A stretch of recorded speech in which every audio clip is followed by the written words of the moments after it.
Slogan All Eyes on Rafah belakangan ini banyak menggema di berbagai media sosial. All Eyes on Rafah berseliweran di media sosial selesai Israel melanjutkan operasi mereka di kota Rafah. Seperti diketahui, serangan militer Zionis itu menyasar kamp pengungsian dan membuat tenda-tenda dilalap api.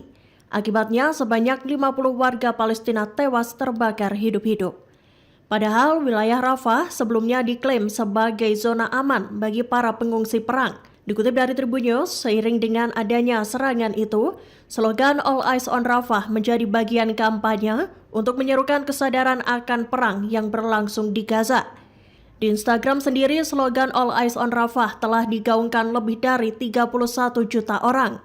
Dalam poster yang beredar, tulisan slogan tersebut berlatar belakang tenda-tenda yang ada di kamp pengungsian.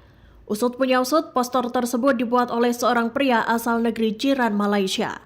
Sedangkan slogan itu berasal dari komentar Direktur Kantor Wilayah Pendudukan Palestina di Organisasi Kesehatan Dunia WHO, yakni Rick Peppercorn. Ia mengatakan All Eyes on Rafah selesai Perdana Menteri Israel Benjamin Netanyahu menyerukan rencana evakuasi warga yang berada di daerah tersebut. Kelompok Hizbullah terlibat pertempuran jarak dekat dengan pasukan Israel. Diketahui bentrok itu terjadi di sekitar Samaha, wilayah perbukitan Farshuba yang diduduki. Hizbullah sendiri mengumumkan operasi tersebut pada Selasa 28 Mei 2024. Dikutip dari Tribun News, sebelum menyerang situs Samaha, perlawanan Islam Lebanon itu melancarkan serangan terkonsentrasi jarak dekat. Mereka menggunakan peluru kendali dan peluru artileri. Serangan tersebut menarget situs Ramia, garnisun, peralatan dan posisi tentara Israel. Hizbullah menekankan, agresi ini adalah upaya yang dilakukan oleh anggota perlawanan mereka untuk mendukung Palestina. Seiring dengan serangan itu, Hizbullah juga memantau pasukan Israel di lokasi Bayat Blida. Saat IDF bergerak di lokasi tersebut, peluru artileri Hizbullah langsung menarget mereka dan menimbulkan korban. Seorang perwira Israel mendadak muncul lewat sebuah video yang dibagikan Brigada Al-Quds. Diketahui perwira tersebut bernama Alexander Trufanov. Ia muncul dalam video yang dibagikan pada Selasa 28 Mei 2024. Dikutip dari Tribun News, Trufanov diperkirakan ditangkap Al-Quds pada 7 Oktober 2023 lalu. Dalam klip yang dirilis, Trufanov memberikan pesan singkat. Pesan tersebut diperuntukkan bagi para warga Israel. Trufanov mengatakan dirinya bakal memberikan kesaksian dan kebenaran. Ia akan membeberkan terkait apa yang telah terjadi pada dirinya serta para tahanan lainnya. Ia pun meminta agar semua orang lebih sabar menantikan kabar darinya. שמי אלכסנדר טרופנוב, אזרחי ישראל והמפגינים. בימים הקרובים אתם תשמעו ממני את כל האמת של מה שקרה לי ולשאר האסירים פה בעזה. תבקש מכם, תהיו סבלניים.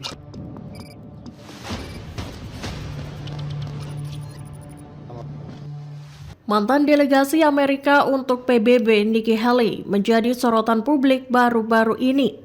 Pasalnya, ia tampak menuliskan kalimat dukungan terhadap Israel di sebuah rudal yang hendak diluncurkan. Diketahui rudal-rudal itu bakal ditembakkan ke sasaran Hizbullah di Lebanon Selatan.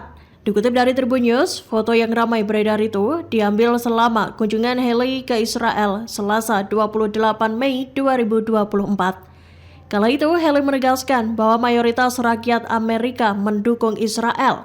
Diketahui foto itu dibagikan oleh Danny Danon, anggota Knesset, di Instagram pribadinya. Dalam foto itu, Haley terlihat berjongkok sambil menuliskan pesan di salah satu rudal. Diketahui Haley menulis kalimat "finish them" atau habisi mereka. Kemudian Haley juga menuliskan bahwa Amerika selalu mencintai Israel. Di akhir pesannya, mantan duta besar Amerika Serikat untuk PBB itu terang-terangan menuliskan namanya di rudal tersebut. Aksi Haley itu rupanya mendapat dukungan dan pujian dari sejumlah petinggi Israel. Kemudian lewat unggahan X-nya, IDF mengatakan bahwa serangan yang ditargetkan di Rafah menggunakan amunisi berupa 34 kg bahan peledak. Seperti diketahui, serangan Israel di Rafah pada beberapa waktu lalu membuat kamp pengungsian dilalap api. Bahkan terdapat 50 warga sipil Palestina yang terbakar hidup-hidup. Serangan dan kematian tersebut lantas memicu gelombang kecaman internasional. Militer Israel mengklaim bahwa amunisi yang mereka miliki tak mungkin menyebabkan kebakaran mematikan di kota Rafah. Seperti diketahui, serangan udara Israel pada Minggu 26 Mei 2024 membuat tenda-tenda di kamp pengungsian Rafah terbakar dan menewaskan 50 orang. Serangan Israel itu disebut memicu kobaran api yang membakar para pengungsi hidup-hidup. Mirisnya, para korban yang tewas mayoritas perempuan dan anak-anak. Dikutip dari Kompas.com, namun Israel bak cuci tangan terhadap serangan ke Rafah itu. Pihaknya mengelak bahwa serangan yang dilakukan prajurit Zionis menyebabkan kebakaran besar. Dalam sebuah konferensi pers, Rabu 29 Mei 2024, juru bicara militer Israel Laksamana Muda Daniel Hagari mengungkap temuan awal penyelidikan terkait kebakaran maut itu. Militer Israel mengaku telah menewaskan 2 militan senior Hamas di barat laut Rafah dalam serangan tersebut. Disebutkan Hagari, pesawat-pesawat tempur Israel menjatuhkan 2 amunisi seberat 17 kg. Hagari mengatakan amunisi itu berukuran paling kecil yang bisa digunakan oleh jet-jet tempur Israel. Ia lantas mengklaim bahwa penyebab kebakaran mematikan di Rafah belum diketahui secara pasti. On Sunday night, we eliminated senior Hamas terrorists in a targeted strike on a compound used by Hamas in Rafah.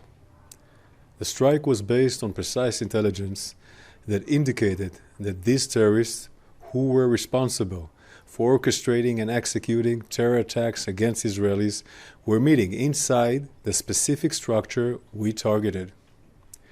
These terrorists were responsible for the death of Israelis, and they were actively commanding operation that could have killed even more. Their deaths saved lives. Sadly, following the strike, due to an unforeseen circumstances, a fire ignited, tragically taking the lives of Gazan civilians nearby. Despite our efforts to minimize civilian casualties during the strike, the fire that broke out was unexpected and unintended.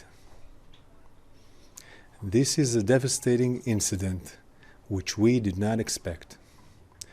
We are investigating what caused the fire that resulted in this tragic loss of life. The investigation is ongoing. I will now share the facts that we've gathered so far. As you can see, in our aerial surveillance from the time of the strike, we targeted a closed structure away from tent area. As you can see, there are no tents in the immediate vicinity of the structure that we targeted. Contrary to reports, we conducted the strike outside the area that we designated as a humanitarian area and called civilians to evacuate to. Our strike was over 1.5 kilometers away from the El Muasi humanitarian area, what we call the safer zone. Here is where Hamas claims we struck. And here is where we conducted our strike against the Hamas senior commanders outside the area designated as a humanitarian area. Our aerial surveillance was filming prior to the strike in order to minimize civilian harm.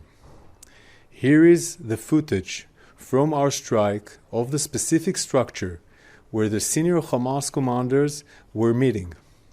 The strike was conducted using 2 munitions with small warheads suited for this targeted strike. We're talking about munition with 17 kilos of explosive material. This is the smallest munition that our jets can use. Following this strike, a large fire ignited for reasons that are still being investigated. Our munition alone could not have ignited a fire of this size. I want to repeat it. Our munition alone could not have ignited a fire of this size. Our investigation seeks to determine what may have caused such a large fire to ignite. We are looking into all possibilities, including the option that weapons stored in a compound next to our target, which we did not know of, may have ignited as a result of the strike. It should be noted, Hamas has been operating from this area since October 7th. Here, in this satellite image, 43 meters from the structure we targeted, you can see Hamas rocket launchers. Hamas fired rockets from these launchers at Israel during their massacre on October 7th.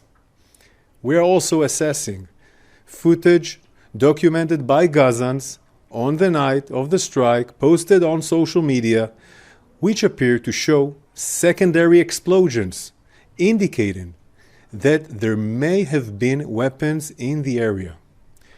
Our signal intelligence intercepted some phone calls that reinforce this concern, raising the possibility that weapons stored in a nearby compound caught fire. Here is one of those phone calls. وبيقولوا بقوا قاعدين في اجتماع وبعدين قعدهم ذخيره لما صوت السلاح بدا يتفجر وشمت المسار تبعتر ابو رفيق هذا بحكيهم مستودع سلاح باقي طلع يعني الاخوان اللي خبطوها اليهود مش قويه يعني صاروخ صغير لانه مش فاحر جوره كبيره وعندها يطلع توابع لتفجيرات كتير. We are working to verify the cause of the fire. It is still too early to be determined.